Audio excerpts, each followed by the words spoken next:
Hello everybody all over the world, welcome to the first HiPod with special guests, Pledge, which are not on the webcam, but he is here on Mumble. Yes, I am. Yep. Hello Pledge, how are you today? I'm good, man. I'm good. How are you? How have you been on this fine, super day of Team Fortress 2 action? It's been a pretty short day for me. It's like 6 p.m. now, and I woke up at 3, so I had just woke up. Yeah. I was playing Cube World all night. Yeah, so this is actually a new type of, well, I guess I wouldn't call it show. It's more like a podcast kind of thing, where we just talk about stuff. I've been wanting to do this for a while, but I haven't really had any topics to talk about, so it's kind of different to what I usually do. But this update is pretty huge. I think it's the biggest update we've ever had, isn't it? I'm thinking back. And I'm quite sure it is. It's definitely one of the biggest. I mean, where they far as to saying it was like the biggest, but where they added like 60 items and they fixed in parentheses here a lot of maps and a lot of weapons and a lot of rebalances and stuff like that. So it's pretty huge. It's pretty massive. So I know I'll be busy trying to like figure out the new meta and all that stuff, which I usually do on the show. So anyone who don't know, this is Pledge from, well, you can introduce yourself and tell you what you do and who you are for those who might not know who you are. So yeah, I have been a Team Fortress 2 commentator, or cast, or whatever you want to name it, for the past, well, I think 3 years, as of, no, 3 years and a bit, even. I started off about halfway throughout 2010. I now cast for Team Fortress TV, which you can find over at teamfortress.tv. And I cast as often as I can, pretty much every single evening, every single high-level competitive Team Fortress 2 game.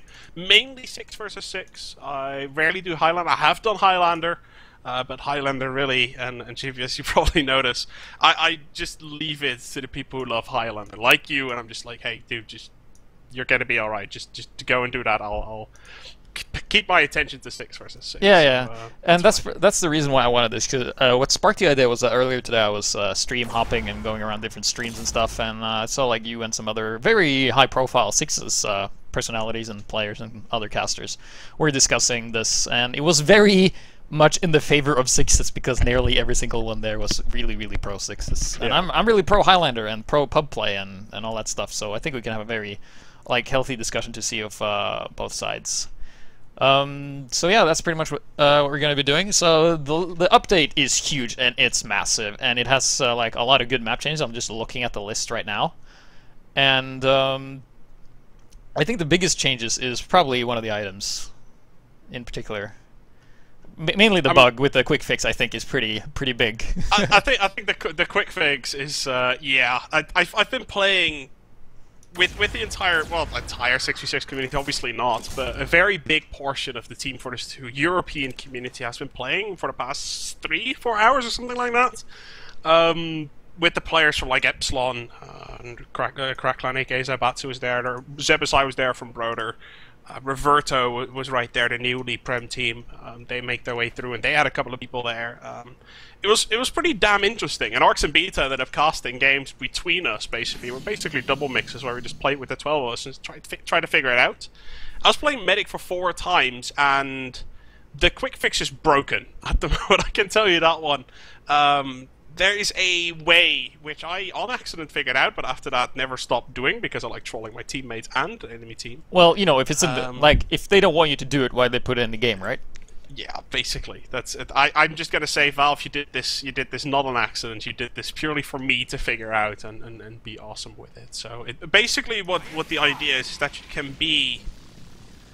can basically be invulnerable when you have the crit streak. It's not like invulnerable as in you have an uber charge, like if you walk over stickies you're still going to die, but you can make the uber charge rate to a 50% buff, basically, so not the full 100% buff. Like a Demo Man is not going to be buffed to 260 HP, but to 220 HP, for example.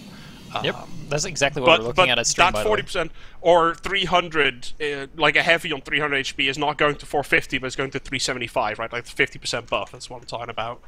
You can have that quick fix 50% buff on your regen on every single class. That is possible, and I've been running around with it all day. It is doable for you to actually make it work yourself. So that's broken. That's going to be patched probably in 4 hours. when that's sort of the European patch time, right? Like at 11 CEST, which is my time zone, like at 4 or 5 hours or something from now. Yeah, I can just only assume that's going to be patched really, really fast. Yeah, I just on the server I just popped the quick fix and I did the restart round, which simulates a win or something like that. And I have like 189 health as a medic right now. Yeah. So that is just switch class. All right, Seriously, wait. switch class. All right, hang on. I'm gonna open up the stream as well so I can see. Switch to heavy or something. You're gonna have to. Yeah, I just did. This is gonna be pretty. You can switch to every single class. You have that 50% buff, and if you damage yourself, like if you go soldier right now, you damage yourself with rockets, it actually heals back up quick fix rate. It goes it's unbelievably broken. So that's gonna be. Well, it's not going to be super quick fixed, but it is going to be quick fixed somewhere later tonight. Well, yeah, I mean, I can. Yeah, look at this. Oh, yep. Well, that's the new quick fix, everybody. The best minigun known to man. Everybody should be using that. Yeah. Yeah, and also there's a bunch of other stuff here, like some minor fixes for like Vaccinator is actually better now. And when I looked at this list, I got a lot of, I have some sniper friends, and they were really upset about the Darwin Danger Shield. I didn't hear about that. Like, I'm not that much of a public player, but I've heard things. Basically, like in this update, they removed the ability that you have like immunity towards headshots if you use the Snaggletooth set. I think, yeah, I have it here almost. Let's see. With the, aren't all the sets removed since like yesterday? Well, you still have a set bonus, and that is that you leave a calling card, and the calling card looks like this. As soon as I can switch the class, it's basically just a tombstone of your of the class you shot or something like that.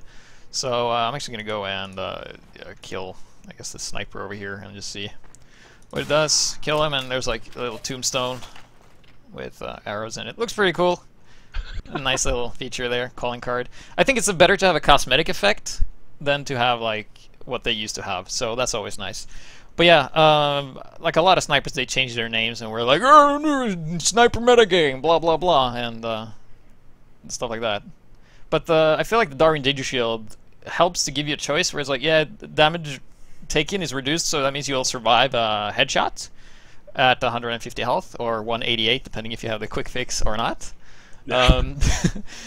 Which basically means like snipers have more, like, especially in, I'm always thinking Highlander or pubs in general. Like sniper versus sniper is generally a pretty big circle jerk from what I've seen. I'm not sure about sixes, but I guess they do the jump, cancel, scope, press, control in the air, jitter up and down, and looks fairly.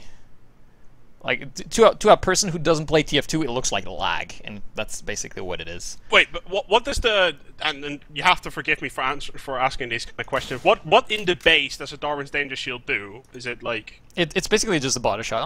On a base, it does 150, and on body shot, it does 50. So it does a maximum 150 damage when you... Right. But it has a faster charge, and it gives them the targets Juradied.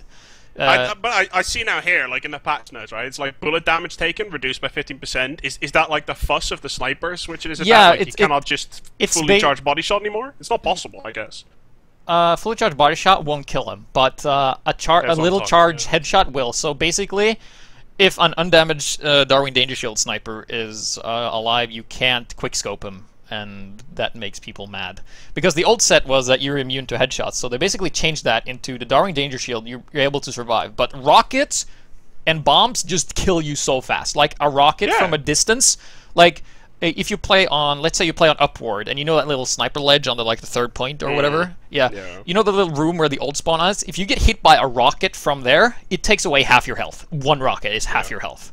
And you just die so fast. I mean, demomen and soldiers who know how to jump, they're pretty scary.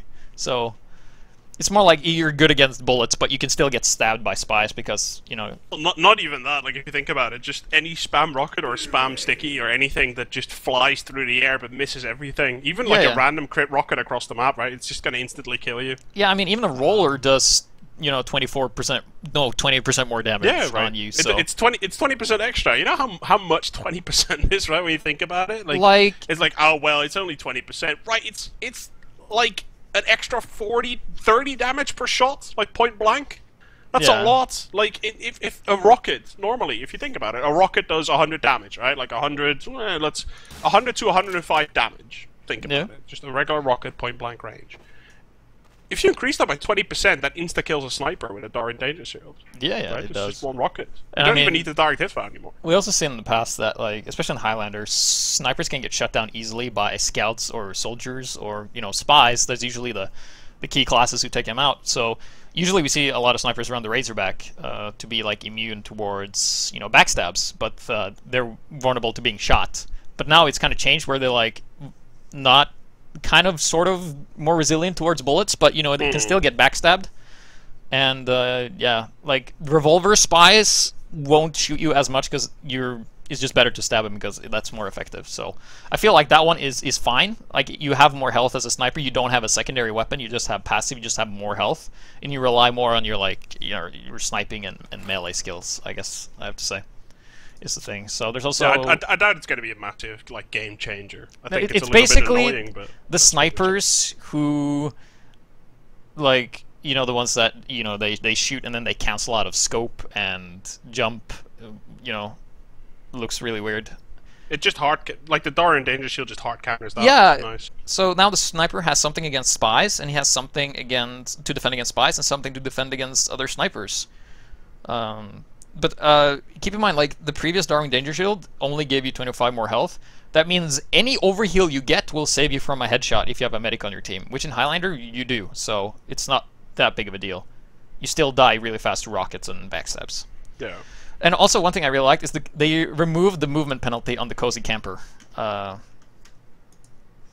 which is. I think I heard about that. Yeah, there you go. Okay, remove movement. Yeah, I see it. I have the patch notes. I don't know if you put the patch notes in chat yet, but No, I haven't. I can I will right now. Just put patch. I don't know if you have a bot. That No, I have no kicks bots. me out right now. Alright, perfect. You can just making spam whatever. Sure I'm not getting kicked out. But no, those are the patch notes I'm looking at. That's the full patch notes from yesterday evening. In a not terrible steamy way, but just on a paste bin. Which is where I'm looking at. Yeah. Are there a couple of are there weapons that are like almost all the time being used in Highlander that are being altered in some sort of way? Well, yeah, the I Wrangler haven't is one of looked from them. a Highlander perspective yet. Well, so I'm asking. Like the Wrangler has like the shield fades after 1 second if the engineer dies, so that's pretty good. Usually, if an engineer was wrangling a sentry and he would die, the sentry would have like the shield for amount of time. But I still think like the main issue with the Wrangler is it's too easy to bullet sponge, where you just you activate the Wrangler shield and then you just repair it. Like the sentry is just basically a rock that takes a lot of damage. So I feel like they should also like. The same rate. Let's take a look at the Wrangler here. Like, it says only take manual control, but this you get actually, you know, a 60. I think it's 66% damage reduction on your sentry. So it has like instead of having 218, it has like 600 something for like effective health. So I think they should also, you know, make it so you have a repair penalty as well. So it has more health, yeah, but you can't repair it as well as you could before. But we also seen players being really good at this. They just kill the engineer. It's kind of like the metagame right now. Also another thing, short circuit, very much underused weapon that can actually be utilized very well by, you know, engineers. It's really anti-projectiles. Can really screw soldiers and demo men over. So they've reduced the cost when, you know, you destroy a projectile, which allows for that sort of play before you. It was too expensive to use the short circuit, so it wasn't really all that good. And the Rescue Ranger actually got better. That's kind of amazing. That the one where you can pick up buildings from afar and all that stuff. So Actually, I see. This is what I love about just being on shows like this. I didn't even know there was a weapon which allows you to pick up buildings from far away. That's yeah, great. you can also repair it from far away. It's a very, like, engineer has a couple of weapons. Like, people always say, like, oh, the Wrangler is, like, broken. But you gotta think, like, if the engineer doesn't have a sentry, the Wrangler does nothing. It's kind of the thing. So, while you don't have a sentry, you basically don't have a secondary weapon. And usually, if you don't have a secondary weapon, you kind of rely on your shotgun to do the damage. We see, you know, one of the best Highlander engineers from America, Dave Plus, he's like really good with the shotgun, and he kills demo men left and right with the shotgun. He just goes there and kills them, and that's something we're starting to see a lot more of, like engineers doing well. But if you go with the Rescue Ranger, that thing is really hard to hit because it's not a hit scan and it doesn't do all that much damage. Let's see if we can just take a look at the stats here. It's also very pro sentry, so again, if you don't have a sentry and you have a Wrangler and your Rescue Ranger, you're kind of screwed. It's kind of like being a heavy with the gloves are running urgently, and a sandwich, and if you run out of bullets, you have like nothing. You die so fast, and you have no weapons, and yeah. So it's all about the balance. But I remember seeing, have you used the Liberty Launcher yet? I have not used it. No, it has been used like in the games that I played, but it was not like as overwhelming or anything. It was just there. Basically, it's almost the same. Before it only had like 3 clip instead of 4, but it did the same damage. Which means, like, when you fired all 3 shots, before you reloaded, you have done 75% of what a regular soldier would have been able to put out, because the soldier has 4 rockets, right? So they changed it to like you shoot like you don't shoot faster, but the rockets travel faster, which means you can be further away from the ones you're shooting, you know, which is more safe. And you still end up, after firing all 4 rockets, you still only done 75% over what a regular soldier would do. So the damage output is the same. It only takes a little longer. It's basically a bit slower, but instead of making the projectile slower, they made you have an additional rocket, which I think is fine. I mean, before this patch, Liberty Launcher buff banner was incredibly strong. It was ridiculous. You could get air shots really easy because the rockets travel faster, and you would just build that buff banner so fast, and when you got crits, you just destroy. So if you had like Pocket Crits Medic, buff banner, Liberty Launcher on pub, like, you just destroyed everything. It was like no contest. I remember walking into that a couple of times. It was not pretty, that's for sure. Yeah. I've seen, from what I've been noticing, is that the changes, well, I shouldn't say changes, but the fact that this patch got released, in general, it sort of opened the mind of a lot of 606 players. And I know you guys, as like Highlander players, as public players, public focus players, you'd probably say, are always kind of like the 606 players. They never change any unlocks. They're terrible. Like, I understand. And we sometimes think the same way about you guys. Like, if you have 2 different sort of groups of people. But this patch sort of opened up the eyes of a lot of competitive players to be like, well, if Valve is going to put in the effort, why don't we put in the effort and see if it's any good or not? Yeah, I mean, you got to meet halfway. Yeah.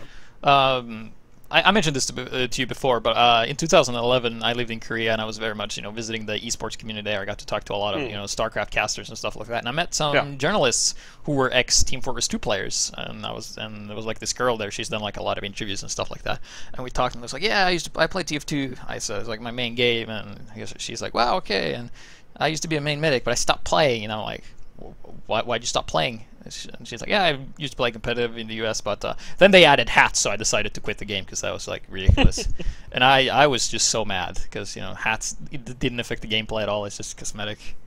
And it's just like a lot of, you always hear that from competitive players. Well, if they add this, if this gets unlocked, I'm gonna stop playing. That's something we hear. And we're now moving into the discussion that I hope we would move into, and that is earlier today I listened to you and some Sixes players talk about these things, very Sixes oriented, very Sixes heavy. Could you give us like a rundown of like that discussion you had with Arcs and Beta and Numlock? There was a bunch of guys there. It was on their stream basically throughout the afternoon, and they had like 100, 150 viewers right there sitting because they found it upon themselves to just cast games between us and sort of laugh about the weapons and kind of film what's going on. But the general sort of consensus in regards to what the Europeans feel at the moment is like, hey, if we start adding all these weapons now, that's like if you're a League of Legends player, that would be like adding 150 new champions, right? You cannot do that. It doesn't work that way. If you've always played with a very limited set of unlocks, you cannot just throw everything in and be like, well, we figured it out now we're the best. Like, you can't. So what we're going to do, at least as the high-level competitive players, and myself, I'd like to exclude myself from high-level competitive players because I'm terrible, but everyone seems to feel like, hey, let's do a couple of weapons at a time. So what happened, like just before I came on the show here, I was playing another game where literally Numlock and me were discussing, you know what, let's add only 4 unlocks every single time. So we played with Quick Fix, the Soldier Whip, the Disciplinarian Action, the Winger for Scout, and the Black Box for Soldier. Those were the 4 unlocks we allowed. And then ETF 12 rules. So Escape Plan was still there, Boston Bash was still there, Kritzkrieg, Crusader's Crossbow, so, those kind of things. They're all still there, but we allowed a couple of those extra unlocks, and I think that's the general mindset of the high-level competitive players at the moment. It's like, hey, if we're going to do this, if we're going to add a buttload of weapons to try and make this one work, let's do it gradually. Let's make sure everyone can just learn these things so that we don't sort of cold throw in 50 new weapons and we're like, hey, let's figure it out, because that just does not work. Yeah. I was seems to make perfect sense to me. Yeah, I just want to add to that, like, if you are faced with a new weapon, let's say there's been a weapon in Team Fortress 2 that's been in the game for like a year, and you've never encountered it because you never played pubs or with anyone who ever used it, and then suddenly you know somebody who's like spent a year mastering that weapon, your response is going to be like, that thing is broken, because I don't know how to respond to that, because it's totally different. And I always like picture this scenario that somewhere in a basement in Russia there's a team of 12 people who sits in like a bunker, and all they do is play the first version of Team Fortress 2 with no updates and nothing, and they become like really good, and they're like the best ever because they're like so hard trained. And then they like play a game with the unlocks from, let's say ETF12, where the Kritzkrieg is allowed, and they meet the Kritzkrieg for the first time. And they're like, well, that thing is obviously broken. I mean, you will get Uber before we do, and you will kill us before we get it every time. It's imbalanced. It's broken. And that's kind of like, as a guy who have done nearly every single item in the entirety of Team Fortress 2, when I see like the responses from competitive players, the way they react, it's kind of like the same feeling I get for that, because the game has a lot more depth now. Now it has more unlocks. And yeah, I agree to an extent, but obviously you need the support from Valve to patch it, right? And no matter whether or not weapons are balanced for competitive, and that is whether or not it's Sixes or Highlander, it really doesn't matter, but whether or not a weapon is balanced, it is completely irrelevant if Valve does not balance patch it, basically. And this is the first patch in years where they've actually looked at weapons and said, okay, this is broken, this is broken, this is broken, this is fine, this is broken, let's fix this, right? And I like that. Like, you need that as a start. Like, you can discuss all you want. You can be like, well, the Dead Ringer's overpowered and terrible and it should be removed from the game. Well, yeah, or you balance it. Yeah. Either one, but it needs to happen some sort of way, and Valve has now done that. There's a new guy, I think, and his name is Eric Smith, I think he's called. I don't know how new he is, but he seems to be quite excited with regards to patching Team Fortress 2 more often than what we have seen over the past years. Yeah, having a new face in there is definitely good news, because like before this patch there was like nothing. There was just hats and more bugs, and that was it. So this is definitely a step in the right direction here with all the unlocks, and they actually taking the time to do this. Like, as for the Dead Ringer, like, every weapon in Team Fortress 2 is balanced to the extent that both teams can use them. That's kind of like the whole extent. If there were different teams that had like, your team can't use this and your team can't use that, then it would be like a problem. But the Dead Ringer, all spies used it, but it had like an 80% equip rate, which means it's too good compared to other, because I guess the idea they want is that no item is better than the other. It's just in certain situations it has like drawbacks and pluses and stuff like that. So definitely the Dead Ringer used to be like, get out of everything free card. But if they see you while you're when you're uncloaking, you're screwed. Now it's been like, it's get out, like fake your death, but you can't just rush through a choke with a bunch of explosives and bullet rain, because you will die when you do that. You could do that before, but you can't now, and I feel like that's... Yeah. Because you could play Spy and not give a crap and just be Rambo, and you would survive everything if you just played correctly. I haven't been testing it, but it feels like if you get spotted... Usually where you got spotted by a pyro, you died. Yeah. Right now it means you're actually dead. Yeah. That's kind of the way it feels to me. Like, pyros, they just kill Dead Ringer spies. It doesn't matter. They just do. And also the thing with Dead Ringer is that it relies on your opponent to do something to you in order for it to be active. Yeah. So that means, let's say if somebody spots a spy, right? Let's say you play Sixes and the Dead Ringer is allowed for some reason, and they spot the spy, and then you just don't do anything. They just watch him, and then they wait for the rest of the team to gang up on him, and then they trigger the Dead Ringer, because... That's like, new meta or something. That could be like one way of doing it.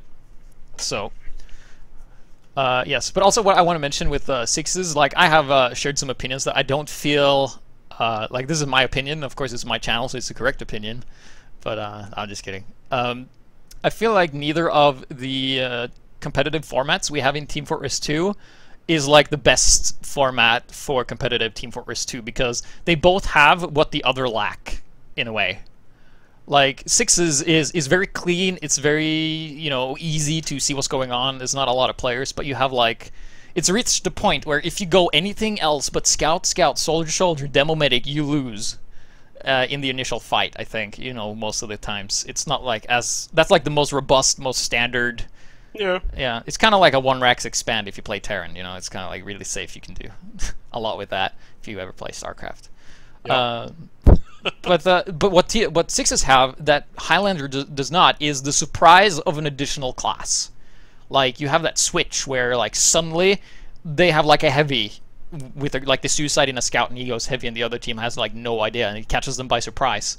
The whole class switching element is like a huge deal. Also in pub plays that you don't necessarily know what the other team has of a class composition. And it's like, how do you prepare for something you don't know? You just have to take some precautions. But Highlander, it's always one of each class, So, yeah, you have one of each class, which is good because let's say you're like the world's best pyro and you want to play pyro competitively, you can't really play Sixes because you'll get destroyed by scouts. I think scouts just mow you down if you go pyro onto a mid fight. Is that right? It's tough to tell. This the thing, and this is my general opinion, and I know a lot of people might disagree with this or anything. No, guys, I'm not going to say anything controversial. Don't worry about that. But in general, they're called utility classes for a reason, right?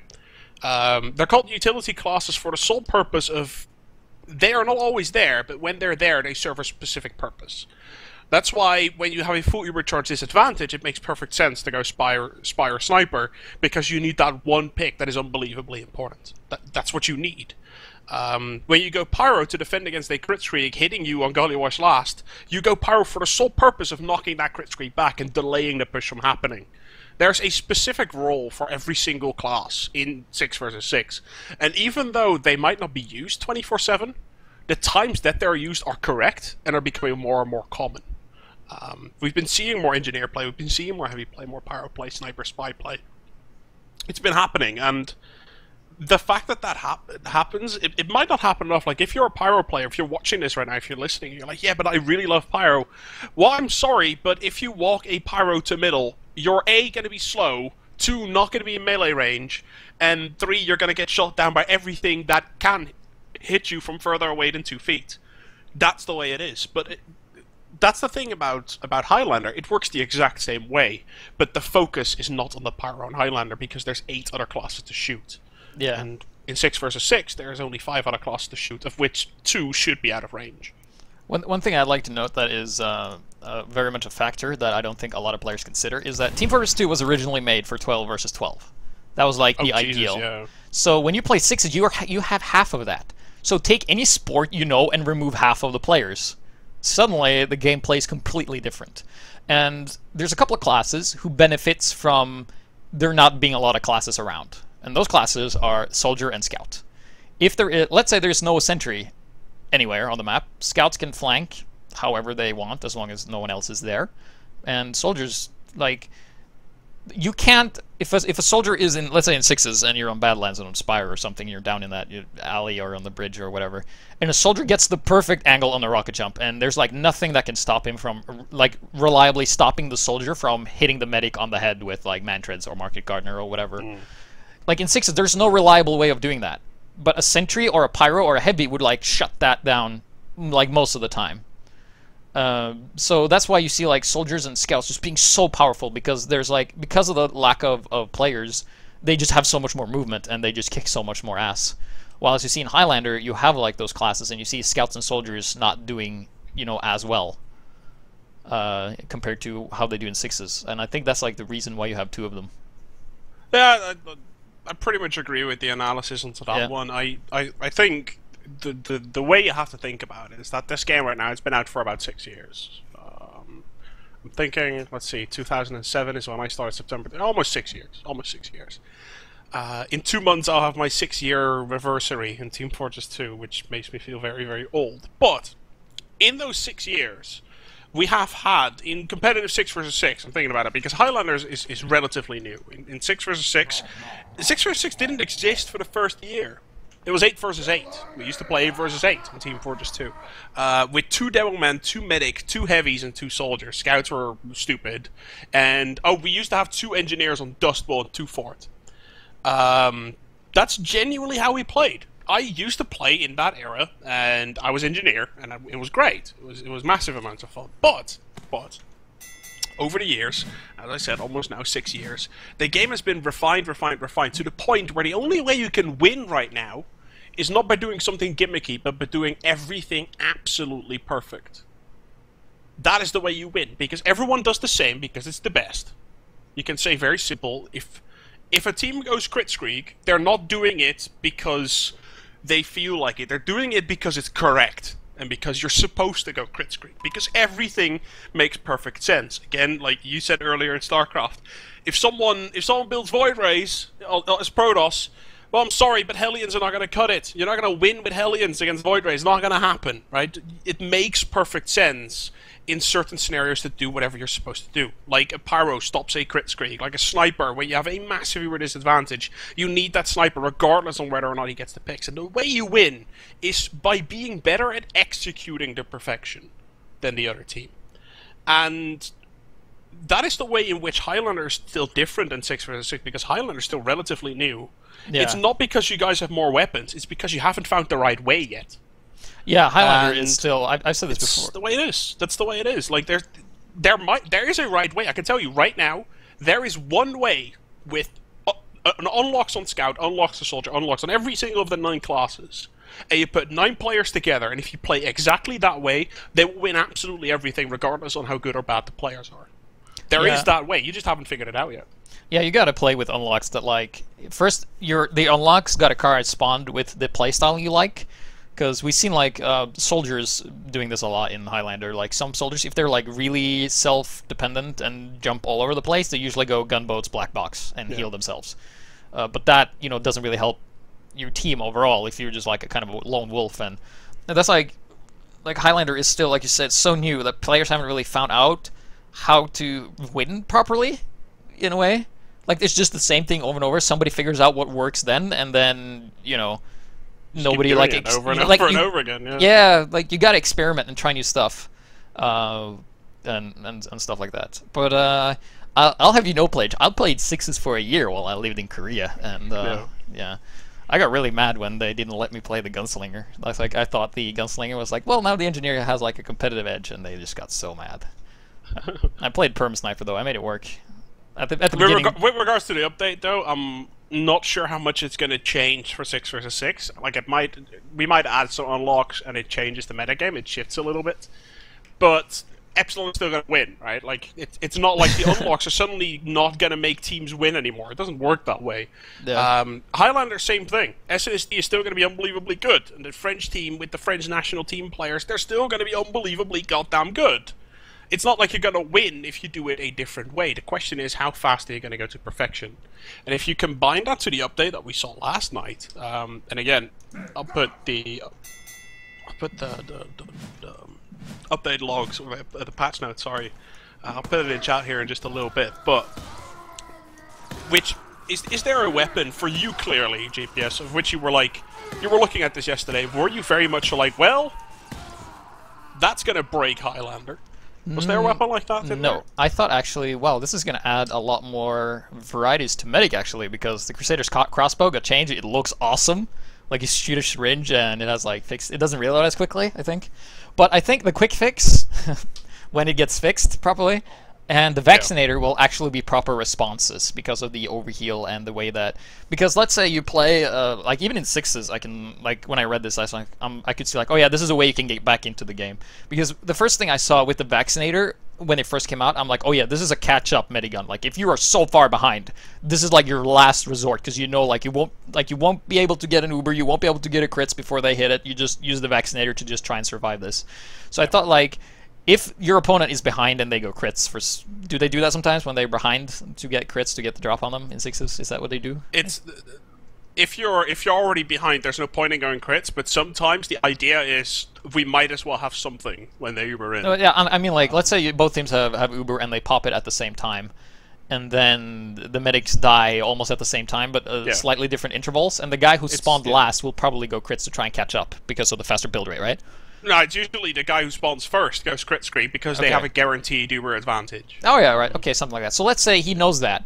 If you go Vaccinator, you will be able to like absorb all the crit damage, right, with this current patch. Yeah. So you can catch up to the guy who's catching up to you. And you also have the quick fix, which also could be used for like if you have like a godlike soldier combo, and let's say you master the rollout with the medic. You know, it's a totally different metagame, and suddenly you have soldiers jumping around healing themselves, which I think is going to create a lot of interesting plays. I have to say, I want to watch like super fast medics and scouts just flanking through and soldiers jumping through the air. I think it's going to be amazing to play and to watch. Because that's the thing, like at the moment, Team Fortress 2 is way more fun to play than to watch.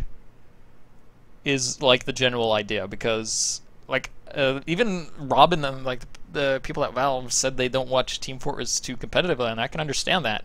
Like I used to watch sixes for a while, and then I just kind of got bored with it. No offense, but it was like I couldn't see like any new crazy six strats. It was pretty much everybody just playing standard, same unlocks and stuff like that. So Team Fortress 2 is pretty much now all about payload and a lot of unlocks, and sixes has none of that yet. Whilst being correct, I also think you're completely wrong. But obviously that's because I'm a six person. Yeah, but now I want to hear your side, because that's what I think. It's very, very clear, and this is what I said. It is interesting in the way that there is nothing actually changing. How do you win? Where are the little edges and stuff like that? It's not like if you think about it, if you compare it to, well, what is some sort of generic sport? Like, you're Norwegian, right? If I have to think about it, what is it? Norwegian? Yeah. No? Yeah, okay. We're horrible what is big in though. Norway? What's big Skiing in Norway? is like the only thing we're good at.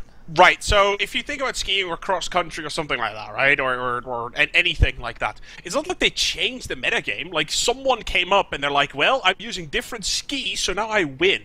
Yeah, that's exactly right. Well, that's what they do with swimming suits, but that's because that doesn't make any sense. Like, regardless, if there is a better ski, everyone is going to use the better ski. In Team Fortress 2, it works the same way. If there's a better strategy, everyone is going to do that strategy. And that means that if a game is refined, year after year after year, it just becomes refined. The strategies are going to be very identical towards each other, and the skill level is going to be coming from somewhere else with regards to exactly who is better, basically.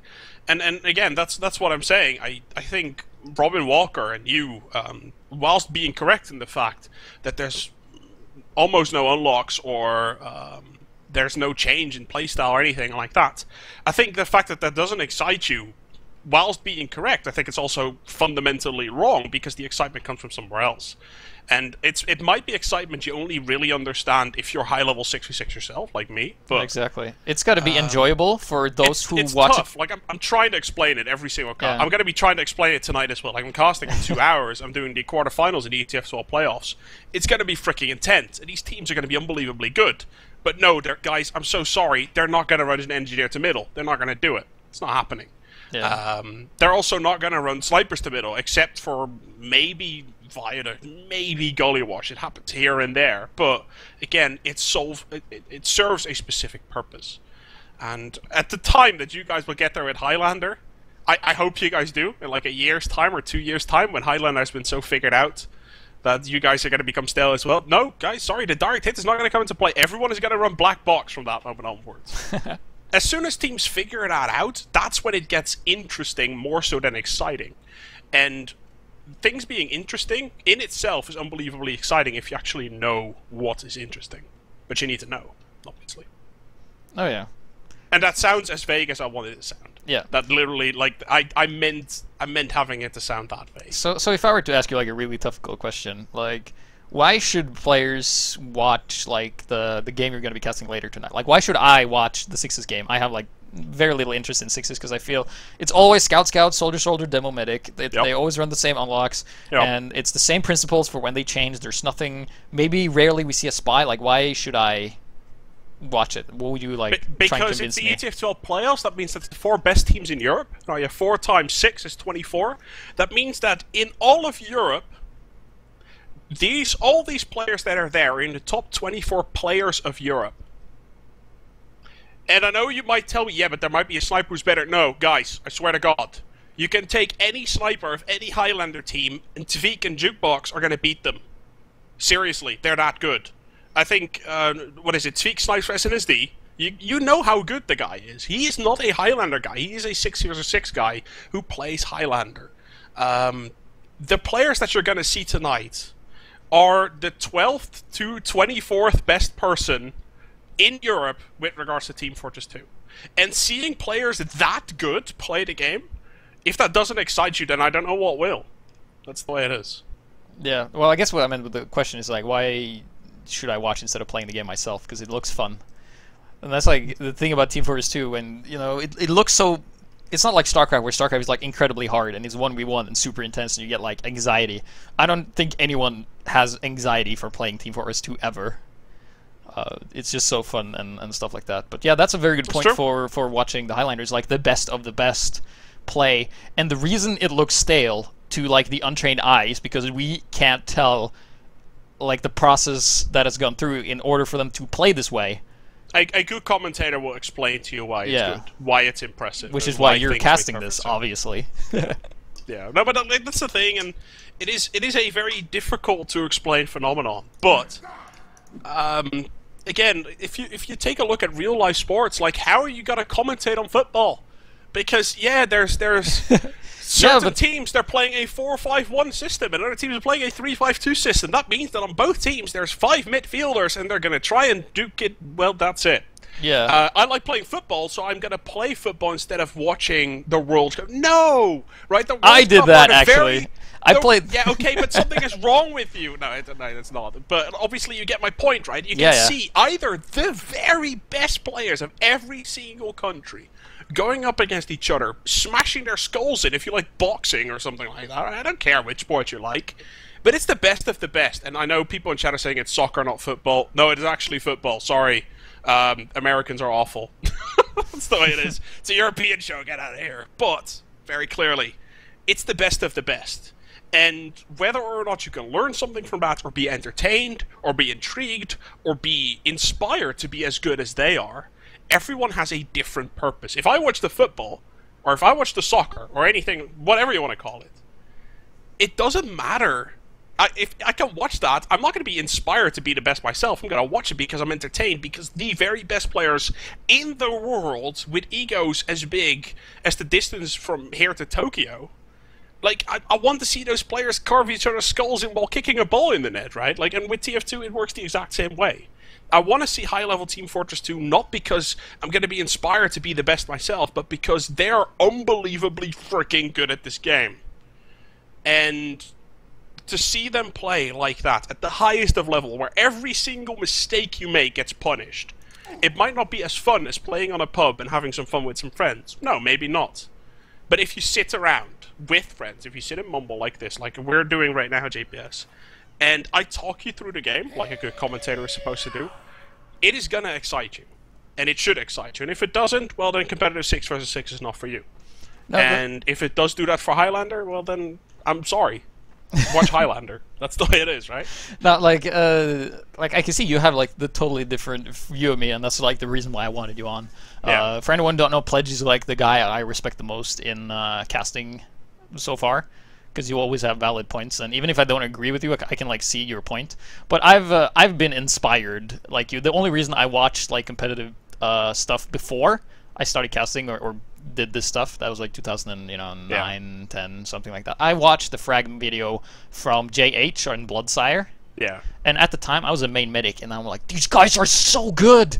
Mm-hmm. And then I decided to go sniper main and train really hard to be as good as they did, and I did. I became really good, and I spent and I know you know, but I don't know if a lot of the viewers know, I spend a lot of time at the public community, UKCS, over at ukcs.net. They have like 8 servers or something. They have a Dustbowl server, 2-Fort server, but also a server with pretty much everything. And I spend a lot of time there, and I speak to a lot of these people. They're good friends of mine, and every time I say, hey guys, I'm casting, you should come and watch, there's always a couple of players who come and watch, and they all say when I come back over there after the cast, and I tell them, hey, what do you guys thought? all they say to me is, "I just realized how unbelievably bad I am at this game." That is like the main response that they have, because they see soldiers, they see Mike from Epsilon hitting every single shot he can hit, and suddenly you realize, wow, like these guys are actually really, really good at this game. And I'm topping a pub server. I'm really good, but that guy, ugh, like that's actually scary. And obviously, frag movies are a good way to find out about those people. Streams are a good way to find out about those people. And like you said, GPS, you started that way by seeing JH and Bloodsire and Auto Aim, and it is one of the first frag movies I ever watched. It inspired me to be a better player, because seeing that made me want to be able to do it as well. Yeah, well, and the idea, like the feeling of, damn it, I'm actually a bad player, I have a lot to learn. I think that is one of the coolest feelings to have, because as soon as you realize, oh Christ, I'm actually really bad, that's when you can start becoming a better player. And I think no one plays this game with the intention of staying at the same skill level all the time. Everyone, whilst having fun, don't get me wrong, whilst having fun and whilst enjoying the game, everyone wants to get better at some point, at whatever the hell they want to get better at. And seeing players like that, seeing the best of the best, that's how you start. Yeah, absolutely. But also depends on what kind of person you are. I'm never really like a cheering person, because I played football for like 7 years, and I thought it was really fun to play, but I was so bored. I could never watch like an official match for like Champions League or something like that. It was just so boring to me. But again, people are different, you know. Some people like to cheer, to have like there's like even certain games where like you don't really do that much. You just kind of cheer on the person you're playing.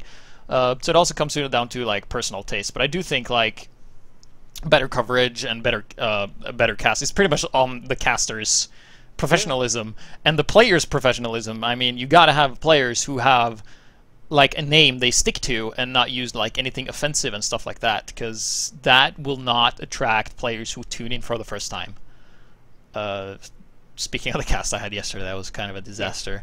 So like the cast I borrowed from Blackout Gaming TV for the match yesterday was Which game was there on yesterday? I didn't get to see it. It was Denmark and Ireland, and it was a roll, but it was just handled so poorly by everyone.